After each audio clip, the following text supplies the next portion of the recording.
What's going on, guys? Welcome to another edition of Inside the Hashes. I just realized this thing is still up, so let me take that down so you can see our beautiful faces. How you doing, guys? This is the RPO College Football Podcast, your favorite college football podcast. My name is Jaren Jones, and we got the man, the myth, the legend, Mr. Ray Roberts, right over here. How you doing, sir? I'm good, Jerome. How are you? I'm doing great, man. I'm doing great. I am excited because it is football week, man. High school football started down here already.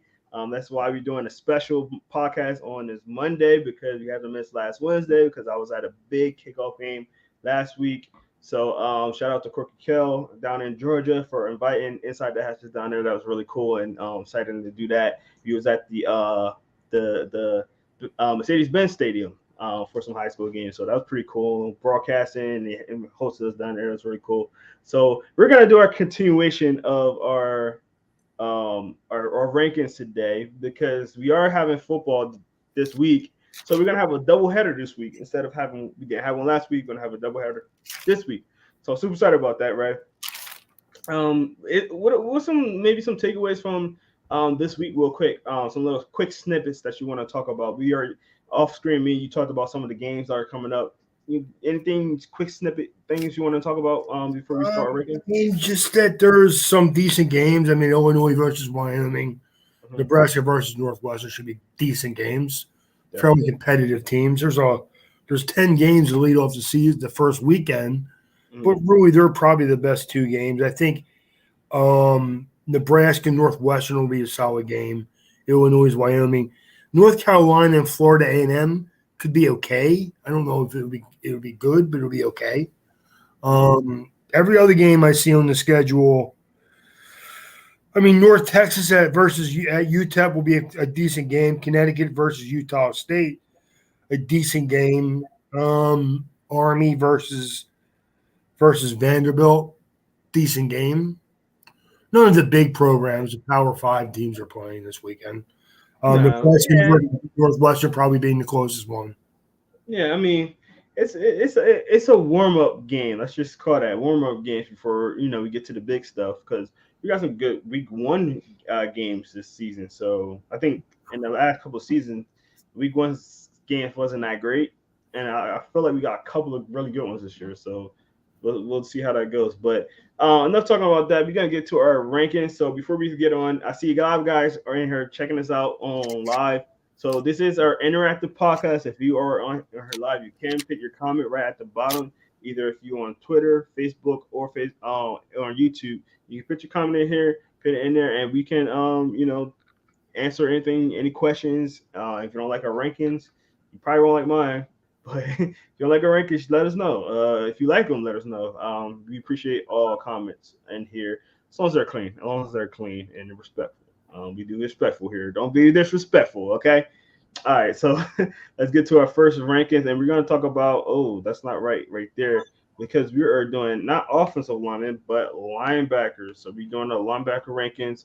Ray, well, not last week, but 2 weeks ago, you did a little bit of your linebackers. So if you want to do a quick run through with yours, real quick, that'd be great. Yeah, I have Bumper Pool as an off-ball linebacker, probably middle linebacker. At 10B, Jack Campbell from Iowa at 10A, DeMarvin Overshone, but from Texas, very athletic linebacker at number 9. Ivan Pace from Cincinnati at number 8. Henry Toto from Alabama at 7. Drake Thomas at 6. Nolan Smith from Georgia at 5. Trent Simpson from Clemson at 4. Noah Sewell. And these are the guys that basically will play either off ball or outside or in middle linebacker. And then the top two linebackers to me in this year's draft are Will Anderson from Alabama and Jeremy Banks from Tennessee. They're both guys that will probably play outside, and that has to do more as far as rushing the quarterback. But I think that they're both athletic enough to play at least some out in coverage a little bit. Maybe play some running backs or tight ends out of the backfield. You don't want them to do just that. You want them rushing the quarterback, but those are like my top 10 linebackers. It's a little hard because we did edge, and I don't really like to consider Will Anderson and Jeremy Banks as they're edge guys, edge players, but I don't want to call them defensive ends because I think if you do that, you're hindering what their versatility and how effective they could be as an outside linebacker. So. Yeah, and I understand that, right? Because like when you get into that edge versus outside linebacker conversation, it does kind of a little gray. We had that conversation when we were talking about Micah Parsons a few years ago, where they middle linebacker, are they a pass rusher? Like even with Dallas, you can see in the beginning of the year they were not sure where they wanted to put them. And if it wasn't for injuries, they probably still wouldn't known where to put them. So, it could get very gray with that there. With this one, I tried to stick as much as possible to more of like a off-ball linebacker as much as possible. So I'll list off my guys. There is a guy that I have a lot higher than you, and this is why in the beginning I say you guys might hate my list because I will say this. Especially when I don't watch a lot of tape because I usually watch tape at the end of the year more than like the beginning of the year, more because of the draft and stuff like that. But when I see a player and I like them a lot, I tend to fall in love with them. So you'll see those players kind of get to the top of my list a little bit more. So full disclaimer, I'm not gonna sugarcoat anything like that. I would never do that to you guys. So just letting y'all know, I do have my favorites sometimes. I do like some guys and tend to have them higher on my list. So let's get started. At number 10, I have Troy Brown from Central Michigan. Good solid linebacker right there. Number 9, I got Carlton Marshall. Marshall. Okay, for Troy.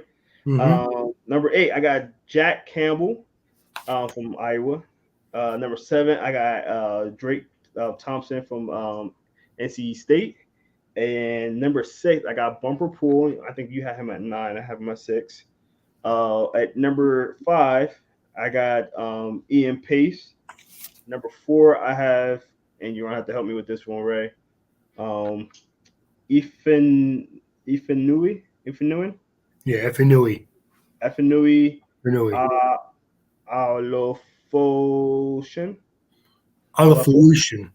Alafolution. Ooh, I was pretty close. Okay. Was close. From Washington. Not bad. Okay. Number 3, this is the guy I was telling you guys about, which is the Martin Overshown from Texas. I like him a lot. I watched him a couple of times play, and like you say, Ray, he's very athletic, and he was all over the field. He do need some polishing, obviously, but I think if you give him a good coaching, he'll be good. And I got high hopes for him this year, so we'll definitely see. Number 2, I got Trent Simpson from Clemson. Ray, we talked about this last week or 2 weeks ago. Is that Clemson's defense is so good, and I honestly don't think people talking about their defense enough. Honestly, I really don't. So we'll see. I mean, I really think they're going to be talented. They're a talented group. I think they're good. I think they're going to miss some players they lost last year, but I think their defense is good.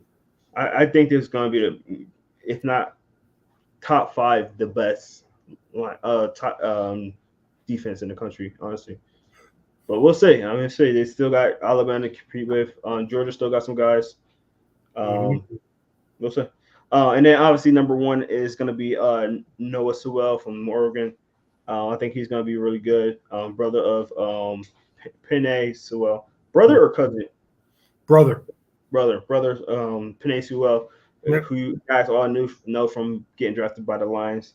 So that's my list. Ray, anything stick out to you on my list? I mean, no, nothing really, Drum. If you're just talking off-ball linebackers, yeah, your list is not that much different than mine, because I threw Jeremy Banks and Will Anderson at the top of it.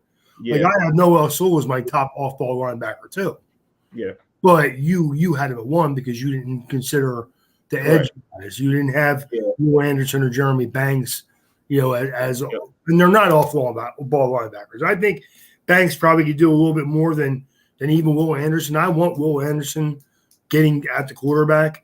And I think Jeremy Banks can excel at that too. But I think you could absolutely see him doing some off-ball linebacker some special things. Really, if I look at who my top 2 outside linebackers are, I would probably go Nolan Smith from Georgia, and I may go Trent Simpson, and I like Overshow. I think Overshow can do a lot of stuff. He actually can even step back and maybe play some slot receivers. He's so athletic. So yeah, he's really good, right?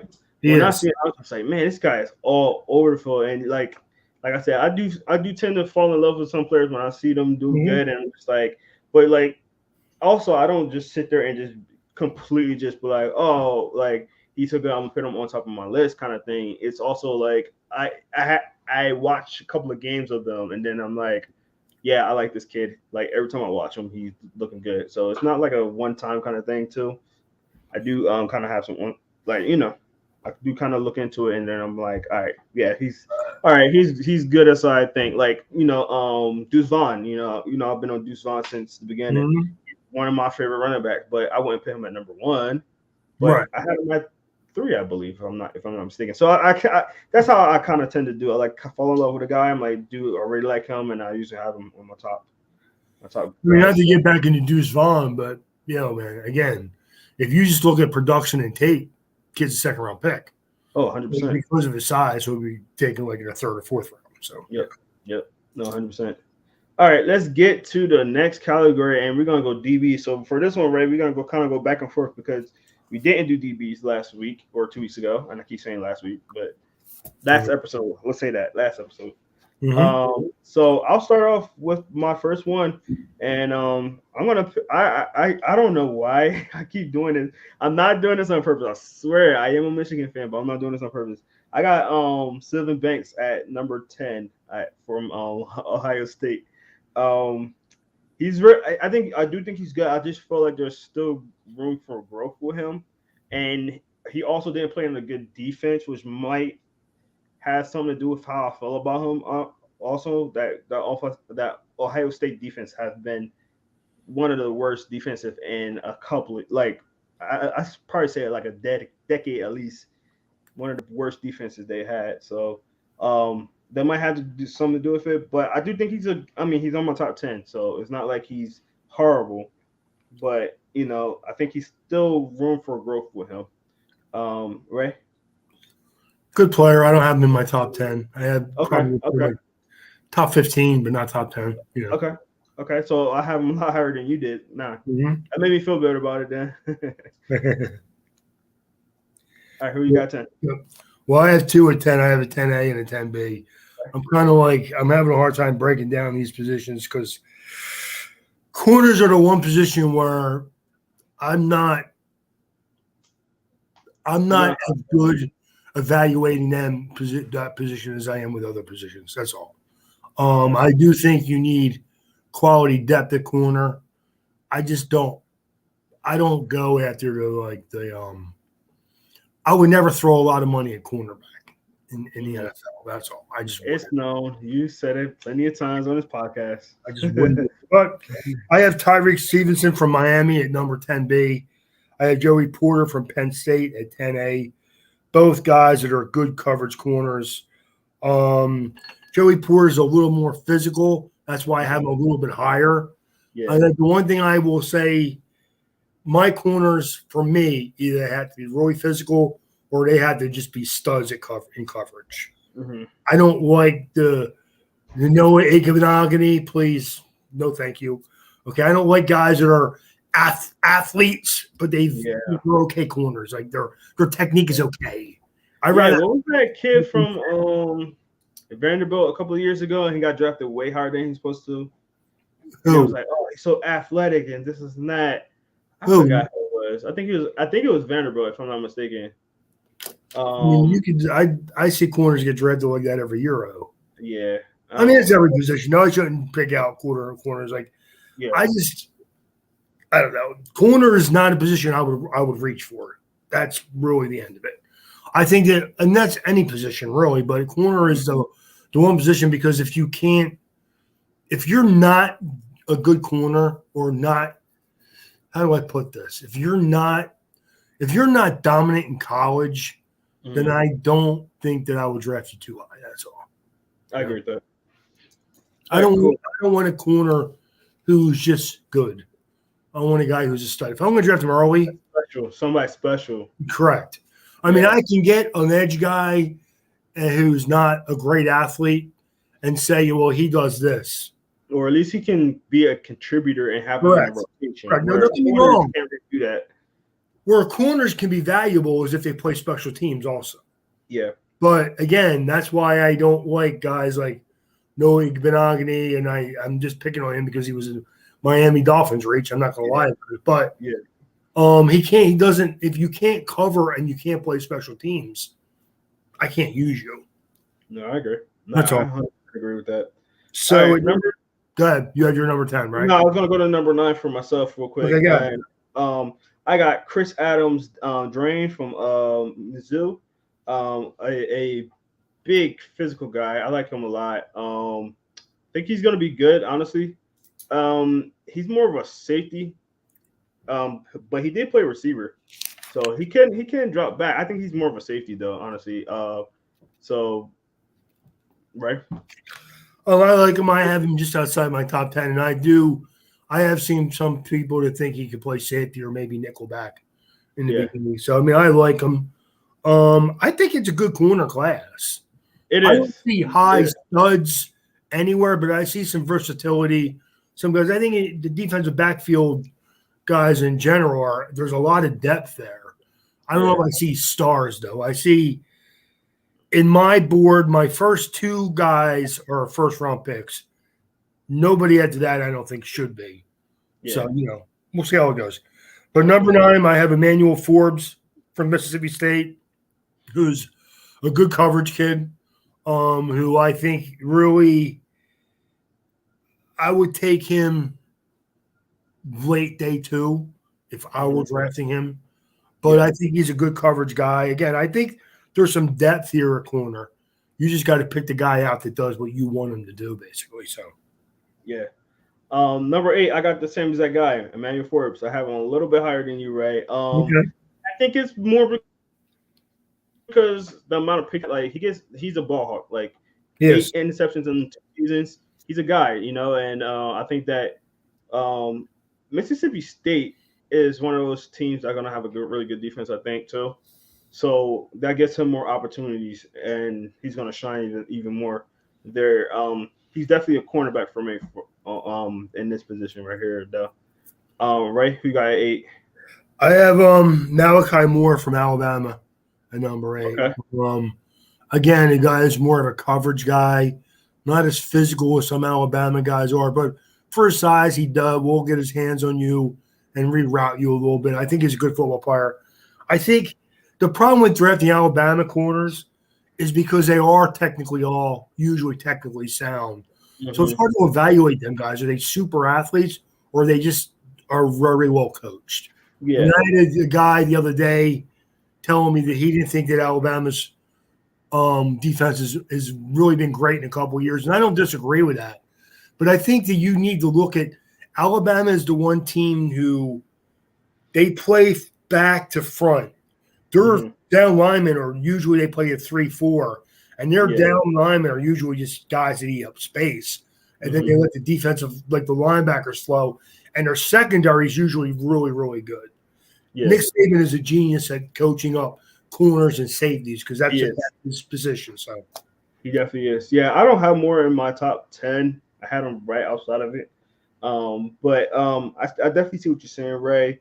It is that I think it is the saving effect too. You do feel it with some of these guys, like you said, like you said it perfectly, right? It's just like, is he really good, or Nick Saban is really good at teaching him? Like I never understood because there's some like he had a lot of really good DBs, and then he got some okay DBs, but they play better because of that defense. So it's like, is it like just them, or I don't know. So it's hard to. Some guys shine, and you like, oh yeah, that's a guy. Oh yeah, he's. What was the guy that went to Denver not too long ago? I can't remember the Denver corner that they just drafted. He was a guy. You could tell he was really good.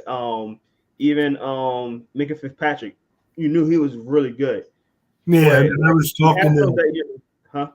I was talking to actually somebody the other day, and they brought up when we get to the safeties, some Alabama safeties, and I mean Minka was a no doubter. I mean he was just a no doubter, man. Yeah. Like, you knew he was going to be a player. Like his first 2 years in the league. I mean you could tell. Yeah, he was coached well, but he had everything, man. He was fluid. He had long arms. He kind of had everything. I think Miami, when they drafted him, got a steal. I don't know what the reason was that he dropped a little bit, but Miami got him at a steal and then had to trade him because he didn't want to play for which is funny. He didn't want to play for Brian Flores. He was a linebacker coach on the same team he plays on right now. Yeah. Patrick Surtain, that's what I was talking about. Oh, yeah. Junior, yes. Yeah, that's what I was trying to. Well, you know what? Even with him, also the bloodlines help you but scare you. You're like, yeah, again, this kid's good, but he's been coached probably since he was a little kid. Mm-hmm. So is he really? The problem is with the value cornerbacks at Alabama are what is the ceiling as opposed to what the floor is. Like they only may be as good as you've seen right now. Can they get any better? And plus Alabama, they got Will Anderson, so he's causing havoc back there all the time. So the corners can take risk in that defensive backfield. So, I mean, again, I think they're good and they're well coached. Mm-hmm. Kind of reminds me of the Eagles defense back in the day when they had Taylor and Vincent, and Brian Dawkins. Like their back four were the strength of the defense. And then everything kind of flowed off of that. Right. You could cover for 3-4 seconds. And then by then, hopefully, someone would get to the quarterback. Exactly. Yeah. No, I agree with that. All right. And number 7, I got AJ Finley from Ole Miss. He's a safety. I like him a lot because he do a little bit of both. He can definitely cover because he got good interceptions. I believe he had 2 or 3. He had 3 last year, but 90 plus tackles, right? So he's a cover guy. He can hit you. He can come up and hit you. I like him a lot. I like the fact when you have a safety that can do a little bit of both, that can kind of run back there. You got an athlete back there. So I like AJ Finley. I got him at 7 right there. Right? I like him a lot, actually, dude. But I have him again more as a safety than a corner. And I'm basically I've been giving you all my corners. Oh, okay. So did you separate them? I did. I had 10 corners and safeties. I mixed them up just to save time. Hey, right after this, we can get your safeties. Okay. Well, I got Cam Hart from Notre Dame at number 7. Okay. He's a top 200 player in all of college football. He's a good football player. He is a little handsy. Sometimes we'll get some interfering calls on him, but he is a long, bigger type kid, and I kind of like them guys. But my question with him is he a fluid enough athlete where he can play out all by himself, or does he need to be a boundary corner, maybe even play a little bit of nickelback in the beginning? But I think he's a good football player, and he's very good for Notre Dame, so I have him at number 7. So definitely. No, I agree. I like it. All right, number 6, I got Jalen Catalon. From Arkansas. I mean, he did get injured at the end of the year last year, so we see how he'll bounce back. But he was looking really good at the beginning of the season for Arkansas. Kind of wish that he stayed on the field because he would have been. I think I would have had him a lot higher if he didn't get injured. Because honestly, I didn't hear about him until the beginning of last year when he was really starting to go off, and then he kind of just got injured again. Well, not again, but he got injured, so that kind of got him off a lot of people's radars. And I didn't forget about him, but I want to see what he does this year. I want to see if he's able to move up my ranking because he's a very talented guy. He can play multiple defensive positions too. So, I actually have Catalon in my. I'm not going to give you my safeties now, but I have him in my top 10. So, nice. Yeah, at number 6, I have Garrett Williams from Syracuse, my 6th rated corner. Again, a guy who's a good coverage guy, plays at Syracuse. People don't realize how good he is because Syracuse is not very good, and their front four is not good at all. So they don't get a lot of pressure in the corner. I mean, on the quarterback, but Garrett Williams is a good football player. So Definitely. No, Syracuse got some ballers. I mean, they're not a good offensive school, but on defense they really do. I don't know if we had him on our rankings for linebackers. I know I had him. Michael Jones, really good linebacker. He's gonna be a baller. I don't know if you had him, Ray. Yeah, I did, but the funny thing about Syracuse is, now they're a little bit of a defensive team, but 3 or 4 years ago they were all offense. Yeah, kind of weird, So they can't bring it all together. No, they cannot. So yeah, but all right. So where we at? Number 5. Number 5, I have Antonio Johnson from Texas A&M, another long kid, 6'3", 200 pounds, very good football player. I think Texas A&M has a very good defensive backfield. They're very athletic on both sides of the ball, and they're trying to get more athletic by throwing money all around. But and it's working, I guess. So okay, so Ray, we have Antonio Johnson at the same spot, number 5. But it's interesting. You have him at corner. I have him at safety. I can see that though. Yeah, I can see him playing a little like some corner safety hybrid type stuff. He's very. I mean, he brings it. He's a hitter too. I like him a lot, and I can see him doing some stuff at safety. It's good. Interesting. Yeah, it's funny how I just think it's funny because we have him at the same spot on our list. You playing him at corner, I'm playing him at safety though. That's funny. Number 4, I got Cam Smith from South Carolina. He's only going into his sophomore year. Yeah. And I really like him. I think he's gonna be. I'm sorry, no, he's not going to sophomore year. He's going to junior year. Sorry, junior. Not the sophomore year. He's going to be a junior. Really good corner. I think he didn't allow a lot of catches at all. Breakups was really good. I think he had 11 breakups, 3 interceptions last year.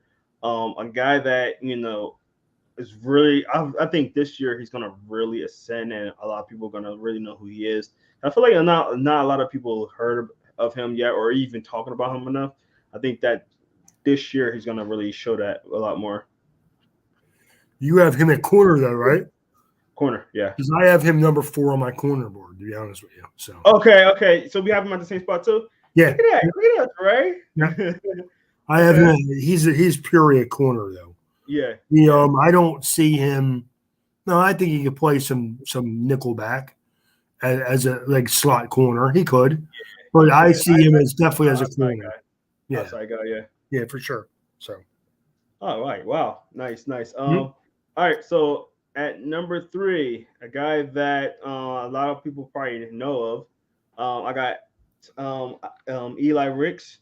I think that he's been dealing with some injuries last year. I think he's gonna come back even better. Had 4 interceptions, I believe, last year.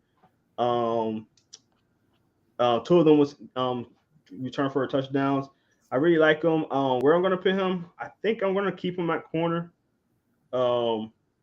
But you could move him around. I mean, he's a guy that you could move around, but Ricks, I think again, injuries, we'll see, because it was the same thing with what's the kid name that just got drafted? He got drafted by the Texans. Oh, I'm blanking on names. I hate this. Well, I hate it too. It's the podcast curse. It's the podcast curse. Every time you podcast, you cannot remember names. But as soon as you get up, you know everybody's name. Yep. Every time. So yeah. So but I'm gonna look it up now. But yeah, I have them right there. It's the same thing with these DBs because they keep getting injured at LSU, and they're really talented, and they're not able to really show their skills, in my opinion. Derek Stingley, there we go. Oh, I wish you. Yeah. So, but go ahead, Ray. Who you got at number 3? I have Jalen Jones from Texas A&M at number 3, and I have him in corner. But again, a tall kid where you could do some things with him if you wanted to inside. I believe. But again, a good, talented athlete with really good size. So Nice. All right, let's get to number 2. And at number 2, I have Mr. Jordan Battle from Bama. Um, I think he's, even though I have my other guy at number 1, and I think he can definitely go to number 1. And I'm doing DBs, right? So you're not gonna have him, but you might not have him. I have my safety here.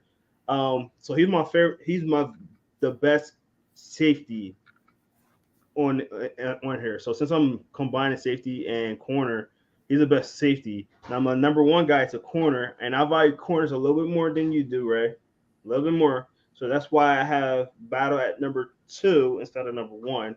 But he could easily become number 1 because I think Battle is by far one of the best players in college football on defense. So that's just I have Jordan Battle as my number 3 safety.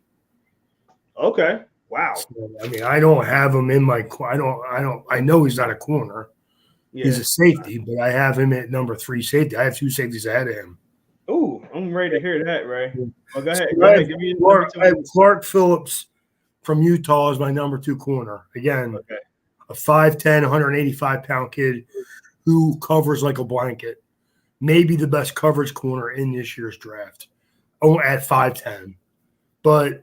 And has some physicality to him for a smaller guy, but a very good football player. We talk about Utah kind of puts out defensive players. Yes, he's one of those guys. So, you know. Yes. Yeah, I'm actually kind of upset with myself because when you're combining DBs, you got a lot to look at. And like we said, this is a deep class. I totally forgot to fit them on. But like I said, I'm mixing corners and DB safeties. So then you have even more of a bigger pool. Then you're like, when you're trying to put him in.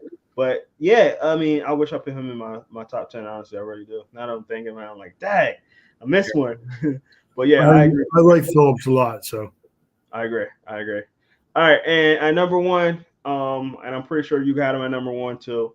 Keely Ringo from Georgia, number 1 corner.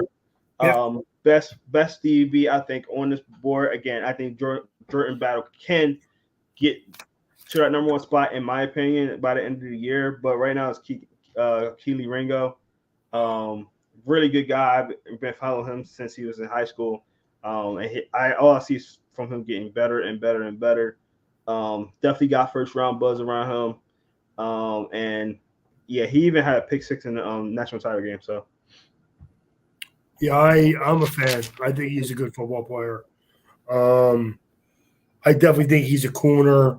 Mm-hmm. He does have some size to him. So he can do different things. He's a good tackler. So he could. I wouldn't. You could. I wouldn't either. I mean, here's the thing. Well, here's the difference. I mean, I value safeties, but I understand you need to have good corners. Mm-hmm. If anybody should know that, the Miami Dolphins invest a lot in cornerback play, man. Dude.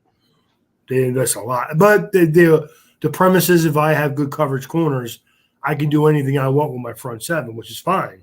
If you're going to, again, going back to the Eagles days where they could cover anybody for 3, 4, 5 seconds and then let blitz from anywhere they wanted to, and hopefully get that Hugh Douglas sack when they needed it. So I'm still waiting for the next Sheldon Brown, Alito Shepherd combination, man. We might have it this year. I don't know. I don't know how I feel about Bradbury. I think I like Sheldon Brown a lot. Very physical. Alito Shepherd was so underrated, dude. He was an underrated player, but I love Bobby Taylor and Troy Vincent. Yeah. I love Bob. I think Troy Vincent's a Hall of Famer. Oh, 100%. And Bobby Taylor. Like when I started watching football kind of late in my years, but when I started watching them, they were at the tail end of their career. So like I haven't got a chance to like really, really watch them. And I like when I look at corners and stuff like that, I love watching, like actually just watching them, So I heard about them. I seen some highlights of them before. I never actually like watched them during the games and stuff like that. So the thing that Troy Vincent was, he could do anything. Mm-hmm. He could cover anybody. He could roll with anybody. He was very athletic. He was smart. Mm-hmm. He was a leader on the field. Where Bobby Taylor was that big, rangy corner who liked playing against possession guys, he would eat Michael Irvin alive, man. He would shut him down, dude. And that's not easy to say or do. So I was a big fan. Bobby Taylor went to Notre Dame, so I'm not going to say I'm now a little biased. There I am. Troy Vincent went to Wisconsin. The crazy thing about it is he was actually drafted by the Dolphins, and then went to the Eagles as a free agent. Really? I never knew that. Yes. Interesting. I'm a big. I always thought he was the Eagles. And Troy Vincent is from South Jersey, so I'm a big fan. I think that's why. I'm just like, yeah. Well, I think that was why he wanted to come to Philadelphia, because he grew up as an Eagles fan. So.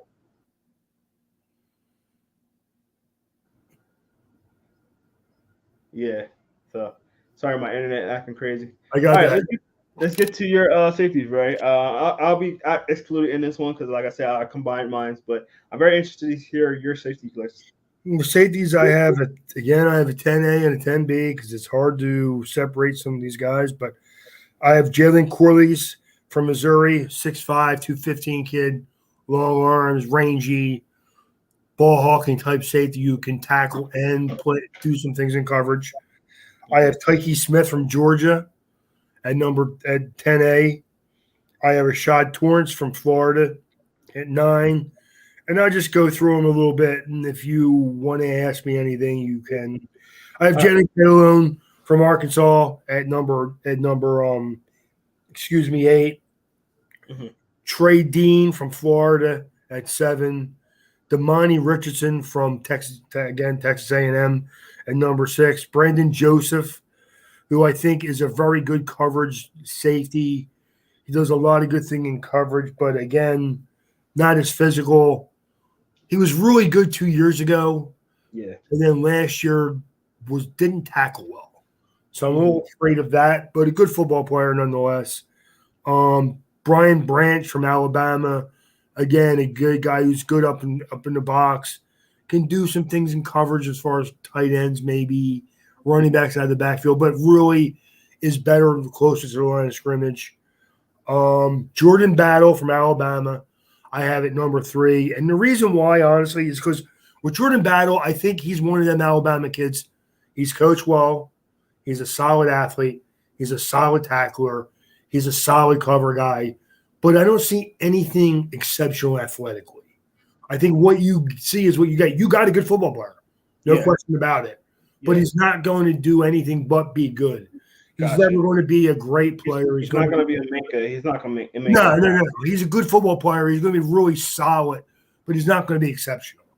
At number 2, I have J.L. Skinner from Boise State.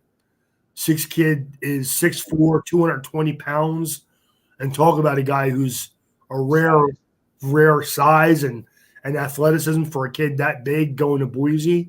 Mm-hmm. A really good football player. And I have Antonio Johnson from Texas A&M first. Again, Texas A&M. I don't hate it, though. I really don't hate it. Man. Antonio Johnson is a dude, man. He is a dude. He is. So, yes, for sure. Nice. Yeah, I don't hate that pick at all, actually. Like I said, I like Jordan Battle just because he's more polished. He is. Here again, we go back to Alabama players, defensive backs especially, are very well coached. So he's going to step on the field and know how to play. And I know, and then he's a good athlete. He's a good athlete. Yeah. But I think Skinner and Johnson are better athletes. I hear that. Because, like you say, like Jordan, you know that he's going to be where he needs to be at all times. Where without a doubt. Johnson, he's very athletic, but like sometimes he's off the mark sometimes. Yes, I wouldn't say he's overrun some plays because he's that good of an athlete where he thinks he can freelance a little bit too much, maybe. And that was why I didn't have him higher than Jordan, but I get what you're saying, Ray. I really do. I just think sometimes you got to go with the athleticism and a little bit of an upside. And I think that Texas A&M defensive backs have not been coached great. Yeah. And I think the more coaching you give a guy like Antonio Johnson, the better player you're going to see. So. Oh, yeah. No, you're right. Yeah. Sometimes it comes down to better coaching. It does. I mean, like, honestly, I really think that with Miami, and you know what? Even Notre Dame, I think Notre Dame's offense is going to be better this year than people think it's going to be because they're going to be better coached. Correct. Ryan Kelly was an offensive coach, but Yeah. he wasn't a great teacher. He was a dictator who thought you just preach to these kids and let them know what they should do, and they just got to go out there and do it. Where I think Marcus Freeman is a little more of a detail-oriented guy, and I think he hired offensive coaches that are more detail-oriented. No, I agree. No, I agree. I like Notre that. Dame bringing back Harry Easton as their offensive line coach may be the best hire during the offseason of any college football team. Bringing him back was huge. Yeah, it was. So yeah. So before we get off, I want to kind of put this out there, right? Have you been seeing? And it's kind of off topic, but it just kind of popped in my head when you're talking about better coaching. Have you been seeing Mr. Isaiah Likely play for the Ravens? No, I haven't. Why? He is balling. And I just kind of wanted to mention this because I think he got the short end of the stick at the Senior Bowl.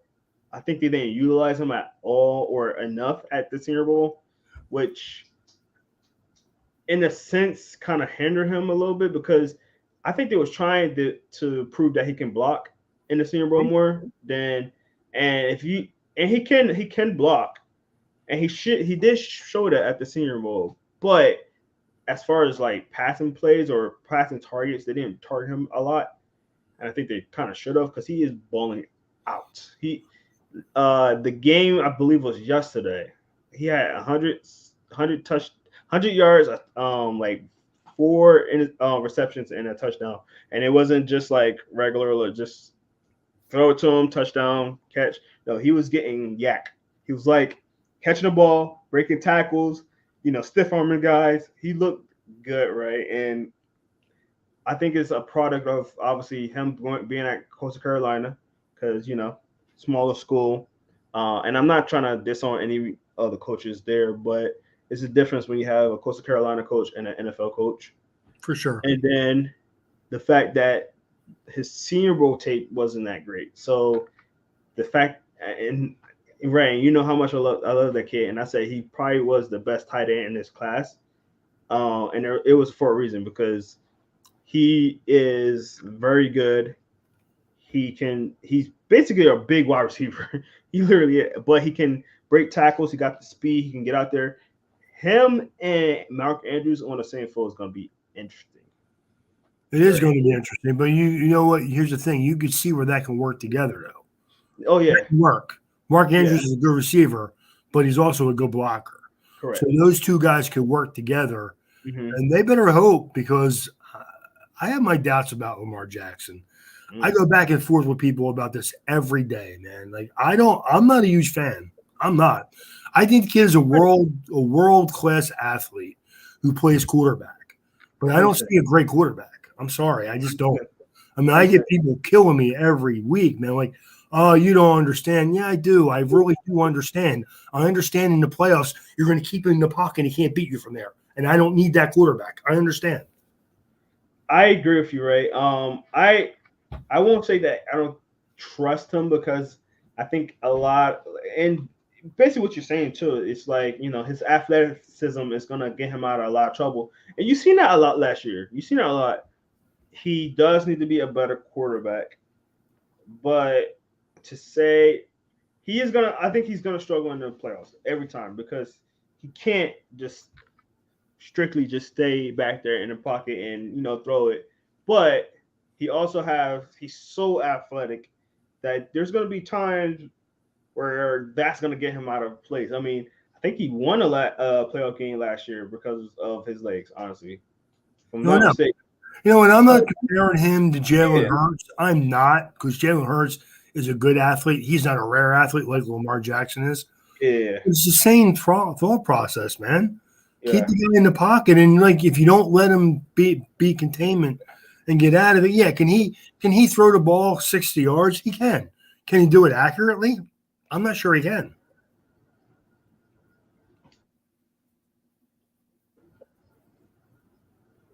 Yeah, I'm sorry I missed that last little bit.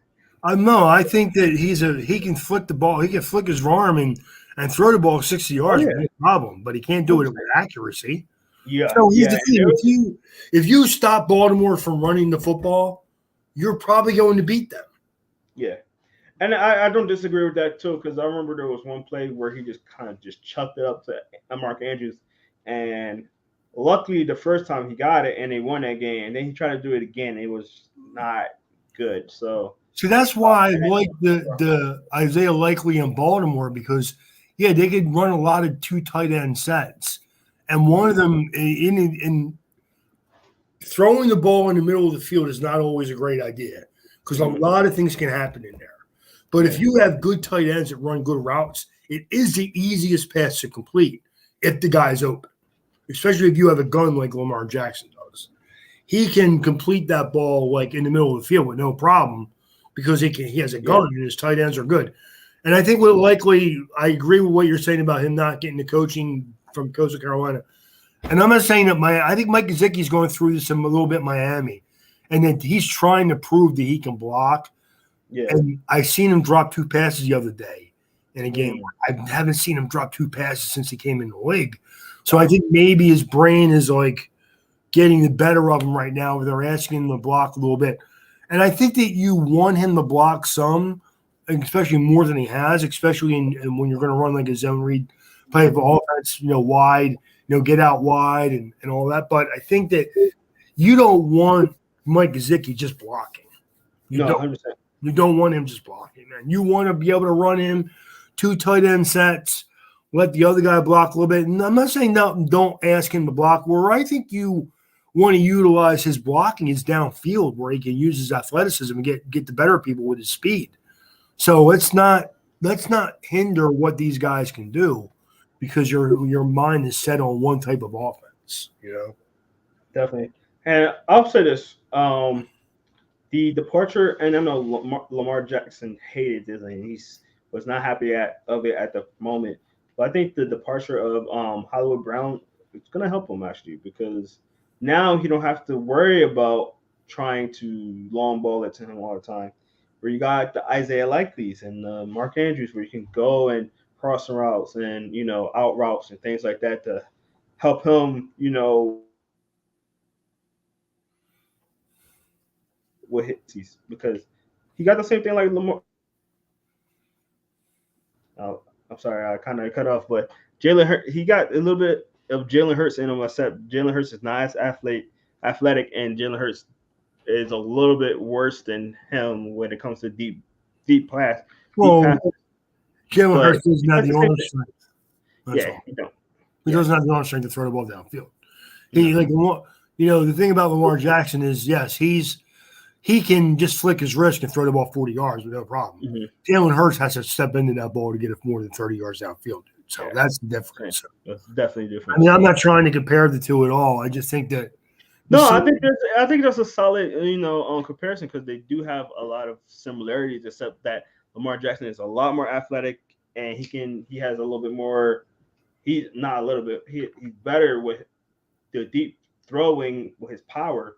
It's just the deep ball accuracy with both of them. So I think that what's going to help him with not having Brown is I'm not going to say that it's going to help him not having him because we all know Hollywood Brown is a good football player, oh and yeah, I'd rather have him on my team if I'm the quarterback. But where maybe it'll force him to spread the ball around a little bit more. yeah, I agree with that.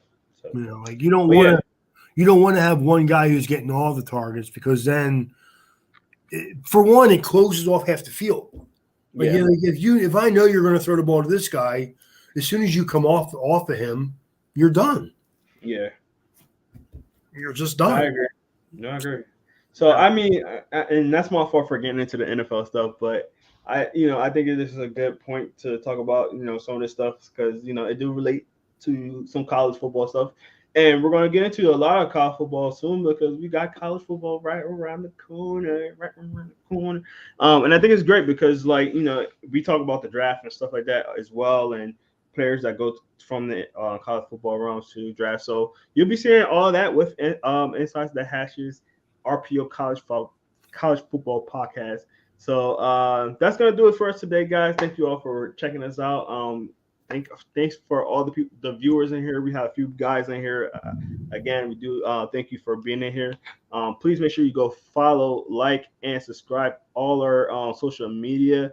I'm gonna put the ticker right at the bottom, but we also have that QR code showing where it is, right? Showing where it is. Ooh, I'm pointing at it right now. Right there. Hey, let's go. So you can hit that QR code right there to follow all our social media. Follow us on YouTube. Make sure you hit that like and please subscribe so you know when we do go live. We are going to do a double header this week again. So we're on a special night tonight, which is Monday. So for you guys that are not watching live, we are Monday, but we're gonna have another one on Wednesday. So if you're gonna see this on maybe later on today, or you're gonna watch it on Tuesday or early Wednesday, just know that you get another dose of us on Wednesday. And then we're gonna talk about some of the week 0 games that are going on, and who we think are gonna win those, some of the results and stuff like that. So please make sure you go like and subscribe so you know when we on and know that we're live. Because when we're live, you can put your comments on here live and we can comment on them.